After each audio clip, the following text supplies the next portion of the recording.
From the back table, and if you brought your lunch, please feel free to continue enjoying your lunch and just add a little something special from our table in the back. But in the interest of time, we're going to go ahead and get started with our presentation this afternoon.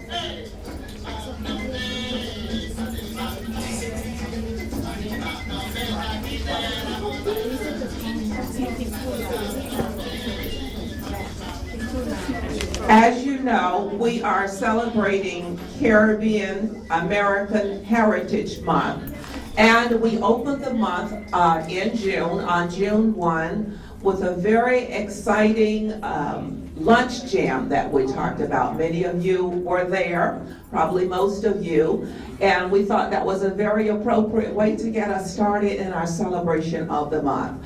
And while it's good to enjoy and sort of chat and maybe dance a little bit and have fun, it's also good to talk about things that are a bit more serious as it relates to our various ethnic groups. And that's what we plan on doing today. And we thought, when I say we, I'm now referring to Dr. Hose and myself, who, as you know, plans the Scholars Roundtable and Forum each month. We thought that this would be a perfect presentation for us this month. So we forego the Scholars Roundtable and Forum in lieu of this beautiful program that we have planned for you today.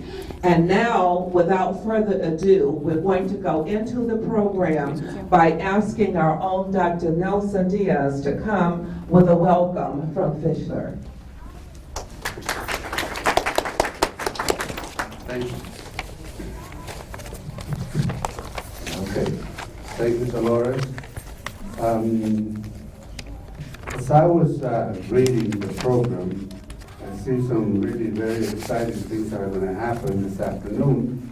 So my comments will be very brief, because I think everybody wants to get started and get going.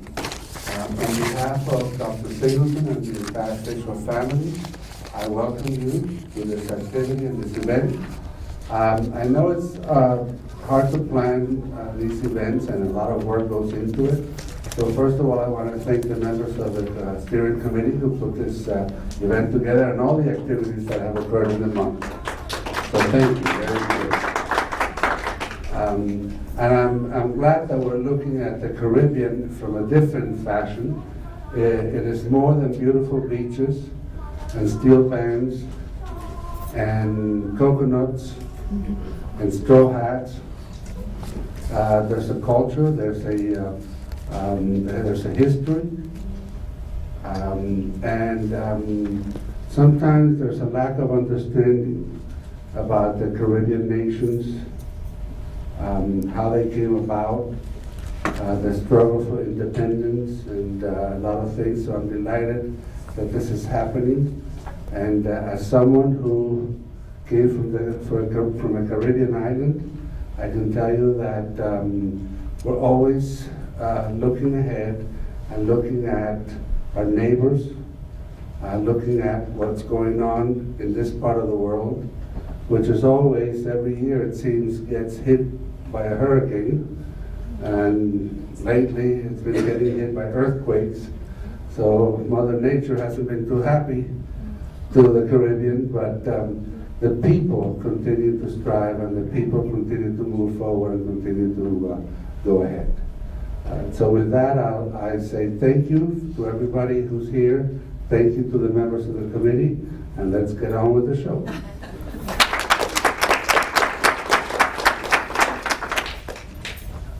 Thank you very much, Dr. Diaz. We always appreciate your words of wisdom and encouragement to the Fischler family. Thank you so very much. We're going to continue now with the occasion, and I'm going to share something with you that we got it a few days after we had our June 1st lunch jam, which would have been very appropriate there, but we thought, why not bring it to the session today? What I'm referring to is the presidential proclamation of National Caribbean American Heritage Month for 2012. And I want to share that with you. And as I'm sharing this with you, and as we get ready to hear from our presenters today, once you are finished with your lunch, if you're further in the back, we invite you to come down front so that you can get involved interactively with our presenters. So please feel free to, once you finish, to move down front a little bit so that we can feel warm and fuzzy and like a family, okay? Okay, this is the proclamation. Individuals and families from Caribbean countries have journeyed to America's shores for centuries. Some were brought here against their will in the bonds of slavery. Some immigrated to America as children, clutching a parent's hand. Others came as adults, leaving behind everything they knew in pursuit of a better life in a new world. Generations of Caribbean Americans have sought to ensure that children and grandchildren would have the freedom to make of their lives what they will. And during National Caribbean American Heritage Month, we celebrate their rich narratives and recognize their immeasurable contributions to our country.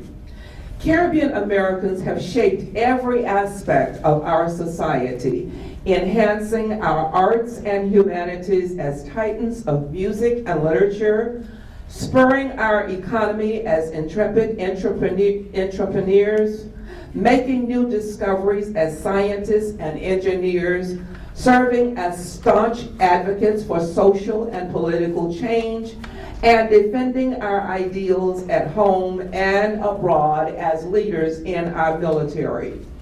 Their achievements exemplify the tenacity and perseverance embedded in our national character, and their stories embody the fundamental American idea that when access to opportunity is equal, anyone can make it if they try. As we reflect on the myriad ways Caribbean Americans have shaped our country, we join in commemorating the 50th anniversaries of independence in Jamaica and Trinidad and Tobago, and we reaffirm the bonds of friendship we share with our Caribbean neighbors. This month, let us celebrate the essence of the nation we all love, and America, where so many of our ancestors have come from somewhere else, a society that has been enriched by cultures from around the world. Now, therefore, I, Barack Obama, President of the United States of America, by virtue of the authority vested in me by the Constitution and the laws of the United States, do hereby proclaim June 2012 as National Caribbean American Heritage Month. I encourage all Americans to celebrate the history and culture of Caribbean Americans with appropriate ceremonies and activities. In witness whereof, I have hereunto set my hand this first day of June in the year of our Lord, 2012, and on the independence of the United States of America, the 236th, Barack Obama. That is the proclamation. And you can clap.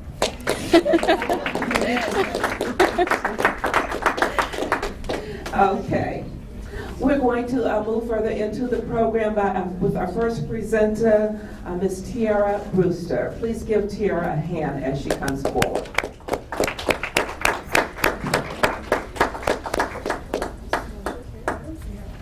Well, she must have stepped out. She was here earlier, so we'll come back to her. We have very, very special guests with us during this time period, and I'm going to ask my colleague and friend, Dr. Susan Davis, to come forward now and introduce our special guest for today.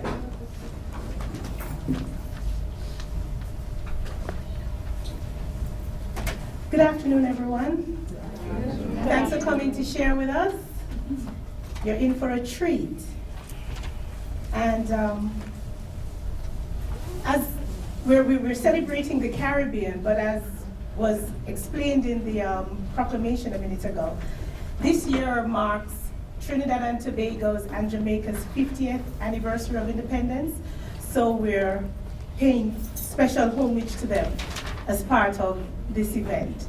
And in so doing, I had 2 volunteers, and I say volunteers because they're busy people, and I'm going to have them come forward soon because they both have to go right back to work, who are going to be presenting for us today. We have Malachi Smith. Malachi is my friend, my mentor, and he's one of Jamaica's renowned poets. He's an author, he writes short stories, he's an actor, and you'll hear from his impassioned pieces just how well he represents. He's an award winner.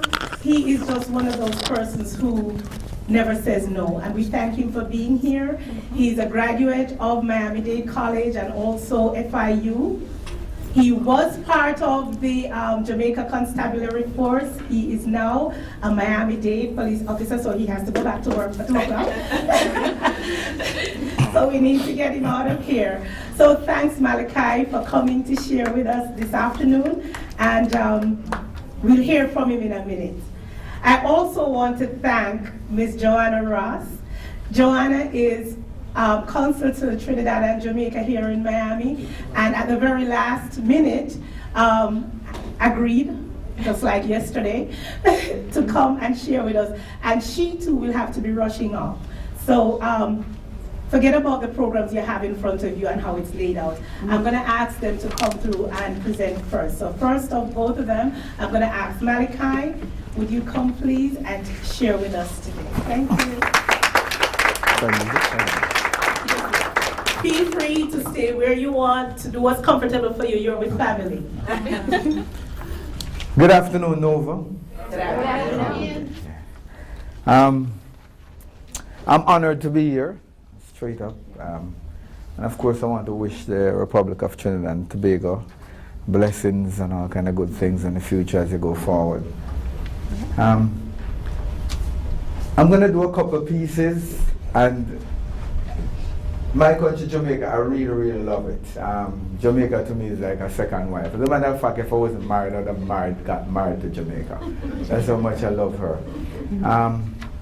One of the pieces, well, let's do this then.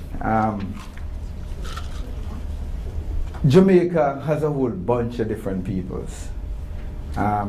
It started out with the Indians crossing the Bering Straits from way, way, way back when, and wandering all the way there. So we ended up with the first set of Jamaicans who they called Sibonis. They somewhat got lost in history. And after that, the Tahinos, we used to call them Arawaks, they came next. And they were there for quite a while, until Mr. Christopher Columbus stumbled on the island sometime in about 1494, something like that. Said he discovered it. But those Indians were already there. We can deal with that. So the Spaniards were there for quite a while, until in 1655 the English decided that, yeah, we like this like a piece of land and we're going to take it. So Admiral Penn and General Venerable sailed into the harbor, fired some shots, the Spaniards ran away in the hill, and they basically took it. And it continued until 62 when we got our independence. So 2 of the pieces that I'm going to read were written specifically for this occasion. Kind of traces the history of my people. And one interesting thing that came out when I started to do the second piece was, which I titled Stony Gut. And this was a rural community in the hills of St. Thomas in East rural Jamaica. And I'm thinking about what prompted this Baptist deacon who became a hero of Jamaica. But as a matter of fact, 2 of them, George William Gordon and Paul Bogle, to decide to leave that little village to trek all the way across the mountain, there probably just no roads then, to go to the governor's mansion in Spanish Town to say, listen, we're suffering, people are suffering, you know. We can't live, we need some help. And for the governor to basically summary dismiss them. They went back. Bogle went in a court. A trial was in processing, interrupted the trial, released the prisoner. A rebellion ensued, and they were both hanged.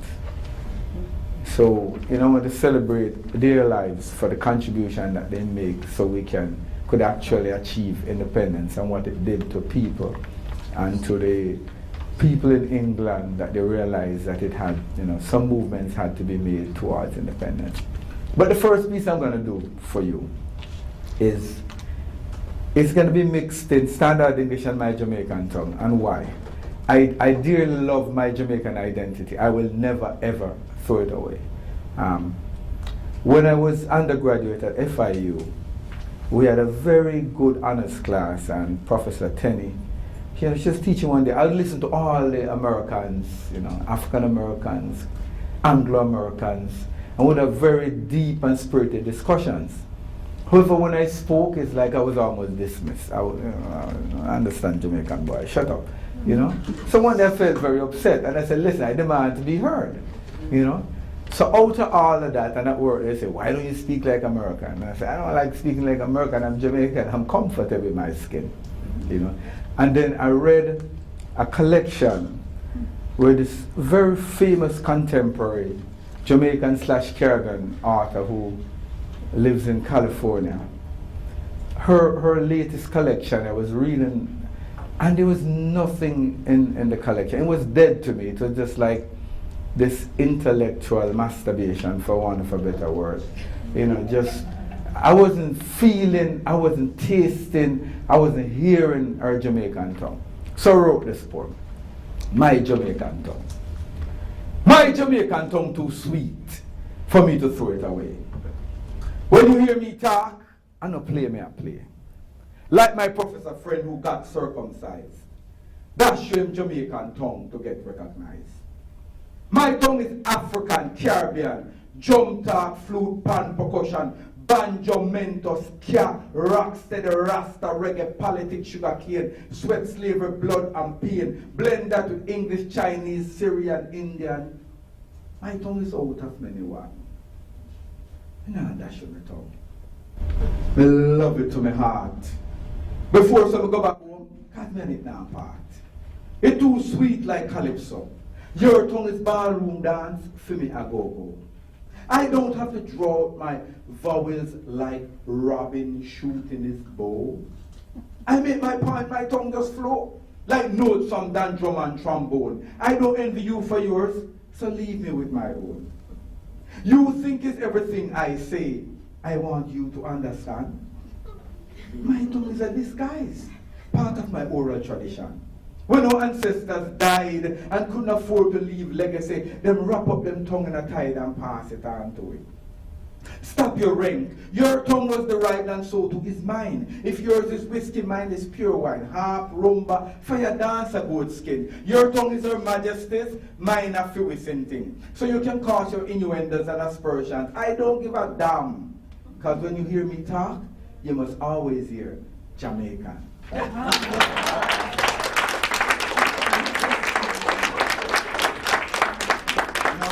going to try and read. Now I'm going to read a couple pieces and then I'll perform one piece for the ladies, because I always have to do that. I'm going to read the Stony God piece. Hard time turn rock stones inside bellies. Children wailing on stony mountain, louder than waves lashing shorelines. Shoreline footprints of wandering peoples. Coming to God's little paradise cove to plant grains and fish turquoise green waters. Stony God children cried louder. Their suffering bitter like cassava, poison water. Fathers couldn't sleep, picked up machetes, hoes, walking sticks, trekked across the face of burnt brown fire burning earth. Parched foot bottoms couldn't stop the message to be delivered to ear. Violent wind whistles across lawns, English lilies and orchids white and pink as the governor's skin. High arch ceiling just below heaven, polished floors, knees bleeding. Governor hears the wailing, his big belly full of pork and the children's milk, pension secured in England, just bidding time to sail calm seas home. Inside his mansion, mountain cool, my great sea breeze tickles pink the blush red cheeks of a well-fed infant who dreams of one day becoming a plantation owner. Who the hell are they to come to my White House with noises in their bellies, full of obeah in their veins to give me their diseases, soil my polished marble with their ugliness, send them away back to stony gut. Sons of Negos, black and now with vengeance, hair twisted into ropes of fire, eyes ablaze like comets wouldn't stop to eat sugar cane, sweet orange, star apples, mangoes, sweet saps, only bitter grass, only sour orange, only aloe syrup, sink a Bible bile, strength to stand, see wind battering. Inside a courthouse they marched, not in single files or colonial tunics, no mask or armaments of sovereign gods, black face, black heart, black pride, fear vanquished at the governor's gate. Shut up! Lawyer Union Jack and raise the flag. See it ya? Black, green, gold, and that we are defend today. Your ropes will not kill us. Your guns cannot silence us. Your laws cannot stop us. We are children of Negos. But it took time. White man time long. Black man suffering longer. After lynching showers of teardrop rains, washed down stone God paths to the boiling sea to crowd a Jankro heaven. These were days when we sat by the rivers of Babylon, when it looked like independence only meant black man cutting sugar cane while copper-skinned brothers drove tractors, sat in mansion as governors. So now belly full, never forget the fertile hillsides on which you stand were once impassable stony God tracks, cleared by clever hands. You must build on this dream, celebrate the battles we have won, the distance we have traveled, the miles still to run, a nation out of many, one.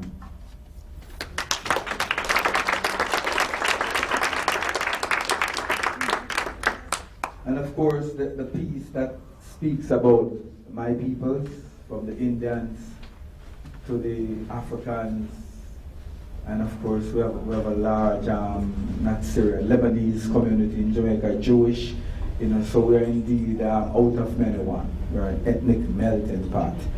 And Jamaicans love Jamaicans, especially when they see them over here, in the diaspora. Home we kind of get a little crazy. We love each other so much that it gets crazy. So here's the poem. Sibonis and Tahinos, their root sunk deep in the first world of creation, found you long ago. Before the Iron Mandela Highway, they crossed Bering Straits, bringing gifts of sacred herbs and holy incense to your shores, catching a spark, making a mark on planet Earth. The heavens told them your name, your story, that God created you when he got tired of the bickering in heaven and needed a vacation spot from Satan. He would come down to this speck of land surrounded by sea walls to contemplate and rest. Christopher got lost. You discovered him. Your Indian branches had already germinated. You had a name, your music, your dance, your vibration, your rhythm, your plants, your animals. He got frightened by a snoring tree frog and left his sword impaled in your face. We came and found you lingam vitae. Each of us in awe of your beauty gave ourselves to you. Dark polished ebony skin, royal Indian roots, Asian ginger leaves, tree of life, eyes, tongue of orchids and birds. filling your mountain tops and valleys, your waterfalls and plains, your days and nights, your crowning achievements and shortcomings, with organs and drums, hymns and chants, coming on baleskia, dancehall, reggae. The flag of King Ferdinand and Queen Isabel is gone, but for a few brick buildings in Spanish Town and a prison at Fort Augustus still remind us of from whence we came. The Union Jack only flies now at an embassy. The dialogue has changed. Our garment has changed. 50 years is a long time, from Indians to Spanish, from African slaves to English indentured servants and others who came along to your shores for many different reasons. We all wrap ourselves in black, green, and gold with a little piece of lingam vitae, meeting up at crossroads. We give thanks.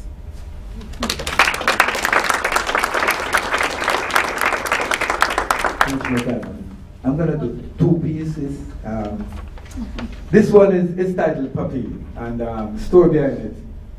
Papi is a affluent neighborhood in Jamaica where you have the University of the West Indies and all the professors and the money people live on the hills. When I was in Papi, driving down towards Halfway Tree, it was a Sunday morning, and I found a nice FM station, Cool 97. They were playing some beautiful love music. And I have my radio turned up, and then this minibus, you all know minibuses, those look like jeepneys.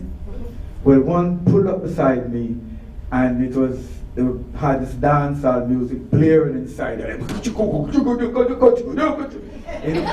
could see the people inside like dying. Oh my God, right here. So of course I turned up my music, my beautiful music, and they all look at me like, this guy must be crazy. Slammed the door and wished they took off. So I wrote this poem out of the moment. Papi. La la la la la la. La la la la la la.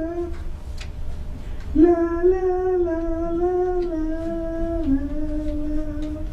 Zoop, zoop, zoop, zoop, zoop, zoop. Celebrating a Jamaican spring morning. Cool FM dishing sweet soul melodies. Antioxidant eliminating free radicals from the stream. Constant spring rises in the distance, like flute notes, starbursts on rays sweep my gaze. Her green roof stretched can't cover the fire rust zinc fences of her neighbors. Gully banks stripped of their identity, nothing grows now, not even the living dead who refuse to move to higher ground. A minibus of noises invade my solitude. Bad man tunes, rapid firing. Beautiful people packed like sardines, can't breathe. They see ugly, feel ugly, hear ugly, hoping the next stop is Papine. Living dead stay silent while the knives are bust up them head. Tired of hearing the same old wash-up cartel and gully bank stuff. They rap, sell, feed, inject into conscious, subconscious, cognitive centers. Want to hear rain tongues licking zinc roof belly clean, finding grooves, tracing, igniting, lightning, thunder streams of warmth that only rain God tongue fingers can feel. Want to see a dragonfly kissing a rainbow angel high up over blooming poinsettia, as psychedelic as a Marley spliff pull on a mystic morning. Turn on the noise, increase the positive vibes on this tropical soft-lit morning. Want to hear waves lashing, bashing, crashing, caressing, screaming across Robin's Bay mouth, melodies of love and happiness. I turn up my stereo and don't stroke the distraction. La la la la la. La la la la la. Okay, now for the ladies. This song is on my second to last CD, and it is titled "How You Make a Master God," And no offense to the Trinidadians, the Americans, or Wherever you're from. Cubans. And the Cubans. Well, Cubans and Jamaicans kind of go a long way. Rita Mal was born in Cuba. A whole bunch of Jamaicans were actually born in Cuba. And my great-grandfather spent years there before he came back home to Jamaica. But there's something about the Jamaican female. You know, she has a tint to her, in her coloration, her moves, her grooves, her cuts. You have to love her. You have to like her. You know, she's sophisticated. She American singers, legends of so many songs about the Jamaican female persona. So this is my little contribution. When I'm a yard without a plan, just taking a break from a situation. Had no conceived intention until a royal rose apple forced my hand. Her royal highness firm in her Nubian skin, standing in her rosemary bush garden, gleaming, holding the sun in her hair. Her glory shining everywhere like an African rainbow caressing a mountain peak. Had to rise to the occasion before I speak. Oh, you make her master God. For this visitation, I am glad. And not Megan Vanilla Master God, reveal our secrets, I want her bad. I bring Peter across the sky, right below Master God I, for protection night and day, keep the predators at bay. What do you make her Master God? What are you putting her Master God? She had all of Queen Isis' secrets. Athena couldn't match her wits, dazzling me with her magic wand. Wonder should I dip or should I stand? She calculated me before I spoke, said her love was no joke, won't compete with anyone. If you are taken, move along. Tried to walk away, but my heart wasn't leaving. Put my foot in a gear and my heart starts seizing. Oh, you make her Master God. What you put in her Master God? Wow. Your Highness, I proposed. Strip me of my flesh and robes. Dip me in your mineral springs. Wash away my transgressions and sins. Close the door, lock the window. I am committing to you forever. Let me glow like the banks of the Zambezi. Nubian princess, never leave me. Comes what may, I do. She said, take my hand. I feel the same way too. I'm gonna Peter across the sky, right below Master God I, for protection night and day, keep the predators at bay. What you make her Master God? What you put in her Master God? Thank you.